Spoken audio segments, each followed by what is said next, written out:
Elon Musk backing down in his battle with Brazil's Supreme Court, which banned the X platform. The social media platform named a legal representative in the country, removed some user accounts and paid fines, getting up to date with the laws that they had not been in compliance with to this point.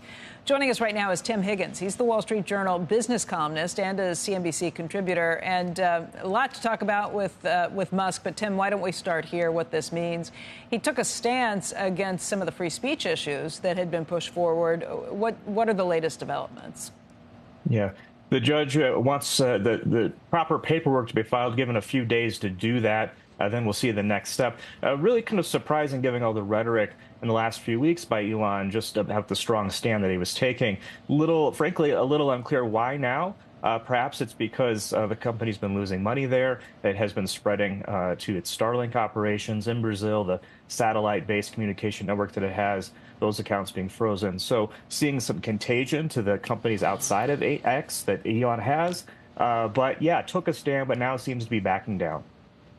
And I mean, maybe this is just how difficult it is if you're not going to follow rules in foreign countries, especially countries that don't value free speech the way the United States does.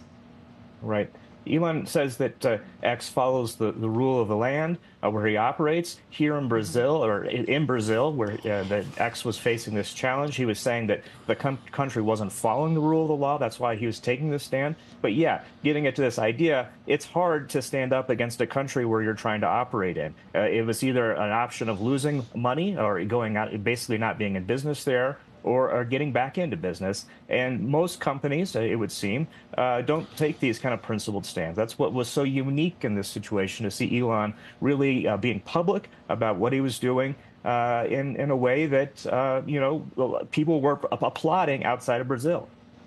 What about the latest with the SEC? We've talked a little bit about it this morning. This was a case where, I guess, with just a few hours' notice, he canceled the issue of showing up for the SEC for some of the things that they've been looking into.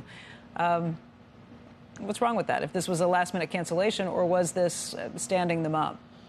Well, the government would see this perhaps as a pattern.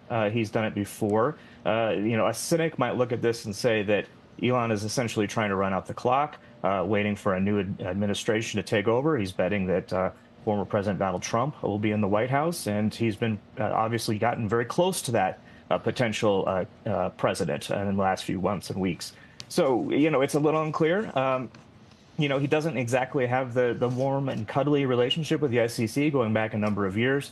But clearly, here's another example of Elon being very defiant and very confrontational with the government, and it could potentially have ramifications down the road for him and his companies.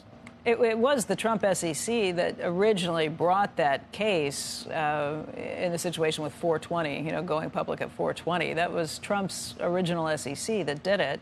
I guess this is different because at that point, Trump and Musk were not close. They had lots of issues between them.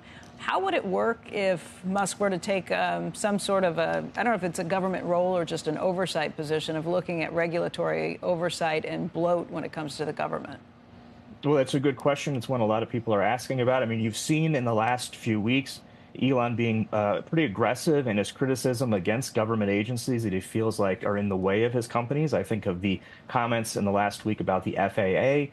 He's been critical of the EPA. These are government agencies. Regulators have been fining his companies for their actions, and it's the kind of thing that good government kind of folks are raising questions about conflicts of interest. These companies that he has, whether it's SpaceX or Tesla, are highly regulated. They are operating in new areas of technology, whether it's space travel or autonomous vehicles.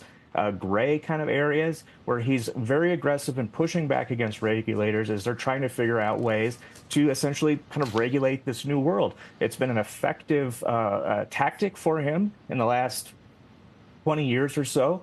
And the question is, will he have even more leverage in kind of influencing those agencies if he's some sort of head of a commission that's tasked with reducing government spending or rules or regulations? It's a unique situation. Just to be clear for people who haven't been following along, the FAA, the Federal Aviation Administration, was the subject of an ex post from Musk where he said the FAA Space Division is harassing SpaceX about nonsense that doesn't affect safety. With a Trump administration or with a Harris administration, the government is in a unique position because they are pretty reliant on SpaceX at this point, too. The last Boeing rocket had some problems. And if you look at the turmoil that's taking place at Boeing, where is the government going to turn? Absolutely. This is one of the kind of conundrums that the government has as it tries to regulate the Elon Inc. World. It's not just SpaceX and these issues of going into space. You also look at some of the other powers they have with Starlink, the communication network, very helpful to Ukraine in its battle with Russia, but really raises concerns about how much power Elon has in various corners of the world.